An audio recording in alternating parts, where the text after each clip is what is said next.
ఒక కంచుకోటను కూడా నడిపిస్తాం చాలా కష్టమైన పని.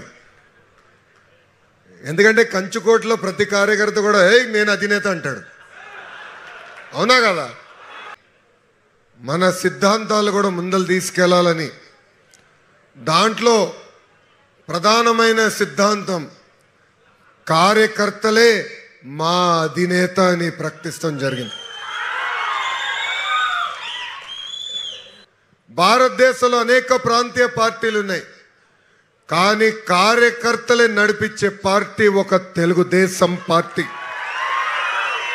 నేను ఎన్నో మార్లు అన్నా, విశ్వవిఖ్యాత నట సార్వభౌమ స్వర్గశ్రీ నందమూరి తారక రామారావు గారు ఏ ముహూర్తంలో పార్టీ స్థాపించారో తెలియదు, కానీ నాకు 1 కోటి మంది కుటుంబ సభ్యులు ఆయన ఇచ్చేస్తాం కూడా జరిగింది. నాకు అక్క చెల్లెలు లేరు, అన్న తమ్ముడు లేరు, కానీ 1 కోటి మంది తెలుగుదేశం పార్టీ కుటుంబ సభ్యులు నా ఒక్కడికి సొంతం. అసలు ఆ పసుపు జెండా చూసినా, ఆ పసుపు రంగు చూసినా మనకి ఎమోషనే. కార్యకర్తలు చూసి ఉత్సాహం తెచ్చుకున్న వ్యక్తి మీ లోకేష్. మీకు నేను ఎంత చేసినా తక్కువే. ఎందుకంటే 5 సంవత్సరాలు ఎత్తిన పసుపు జెండా దించకుండా, మడిమ తిప్పకుండా తెలుగుదేశం పార్టీకి మీరే కాపలా కాశారు. కార్యకర్తలందరూ విషయం కోరుతున్నా, ఈరోజు మనం వస్తుంటే పోలీస్ సోదరులు సెల్యూట్ కొడతారు, అధికారులు రండి కూర్చోండి అంటారు. అదే ప్రజాస్వామ్యం గొప్పతనం.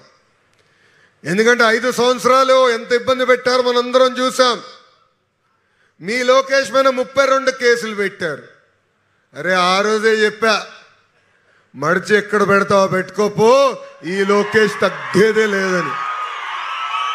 పక్కనే ఒక ఇల్లు ఉంది, చూసారా? చూసావా? లైటే లేదు. అది తెలుగుదేశం పార్టీ దెబ్బ.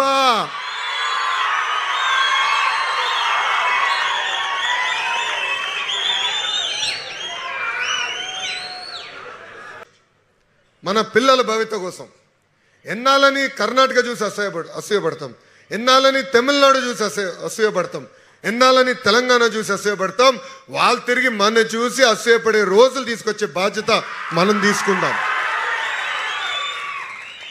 ఇప్పుడే చూస్తున్నాం, మనం తీసుకొచ్చే పెట్టుబడుల వల్ల కర్ణాటక కొంచెం షేక్ అవుతుంది. అక్కడ ఉన్న మంత్రి నా పైన సెటైర్లు వేస్తున్నాడు. పాపం గుంటూరు కారం ఆయనకు పడినట్లేదబ్బా.